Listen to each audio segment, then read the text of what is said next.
The United States bombed to NATO bases in Europe next spring. However, as Politico reports, the deployment of the B-61-12 warheads will take place as early as December due to the nuclear blackmail being used by Vladimir Putin. In addition, the U.S. Navy conducted a successful hypersonic weapons test yesterday. So this hypersonic weapon gives us the capability to get deep inland in some of the things that we need to do. And most importantly, for what we're doing in the Navy, by putting it on a ship and putting it on a submarine, it allows us to pretty much go anywhere in the ocean. So it gives us a competitive advantage. Yesterday, the Russian military, under the guidance of Vladimir Putin, conducted a nuclear exercise. Intercontinental ballistic missiles were launched as part of the military operation. Grom exercises in this form are held every year. The Kremlin is convinced that the risk of a global conflict remains high.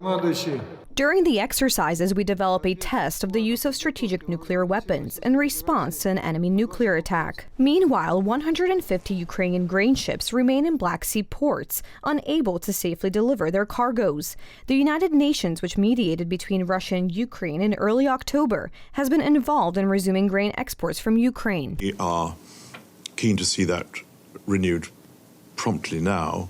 It's important for the market. It's important for just continuity. And I'm still relatively optimistic that we're going to get that. We're working hard. I think those are the words we're using. We're working very hard to do that. We went to Moscow, Rebecca Greenspan and I. We had very useful meetings there. Russia opposes UN Secretary General Antonio Guterres' decision to send a team of experts to Ukraine to investigate downed drones, which the organization says are supplied by Iran. Tehran denies this claim, while Russia maintains that its forces did not use Iranian drones to conduct attacks in Ukraine. Other requests that the Secretary General investigate the latest violations by Iran and Russia were appropriate and urgently needed. Russia's response, that the Ukraine report should be treated differently and that the UN leadership should block the investigations typically undertaken in these cases, is deeply troubling and inconsistent. Ukraine's current financial needs, as determined by the International Monetary Fund, are at least $3 billion per month. Aid should be provided by the end of next year. The International Monetary Fund is working on a loan program to meet Ukraine's current needs. This war ends, the faster reconstruction of Ukraine will take place. And again, I want to concentrate on what we at the IMF are primarily focused on, and it is the functioning of the country now and in 2023. While Ukraine's political partners are determined to provide financial assistance to Kiev, the scale of the destruction wrought by the Russians is unprecedented.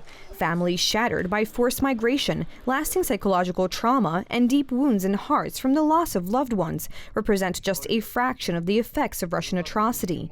Yesterday, the Melitopol City Council announced that the cemetery is steadily expanding to include more graves of victims of Russian terror. Since the beginning of the war, Ukraine has had an effective dialogue with Russia on the exchange of prisoners of war. Today, another 10 hostages returned home. Nearly 1,000 people have been brought back from Russia since the beginning of the Russian invasion. We continue to do everything possible to free Ukrainian captives from Russian captivity. Today, we can finally announce the release of another 10 Ukrainians. Our team involved in the exchange process is working nonstop. The more Russian soldiers are in our captivity, the richer our exchange fund is, and the faster we will bring Ukrainians back from Russia. Just yesterday, the Ukrainian army shot down an enemy helicopter and destroyed more than a dozen strategic facilities under Russian control. The Russian anti-war group Stop the Wagons is attacking railroad infrastructure on Russian and Belarusian territory. Recently, members of the anti-war movement claimed responsibility for damaging one of the rail lines. This is at least the organization's sixth act of sabotage since June. The attacks, according to experts, prove that the trend of overt resistance among circles unfavorable to the authorities is growing in Russia.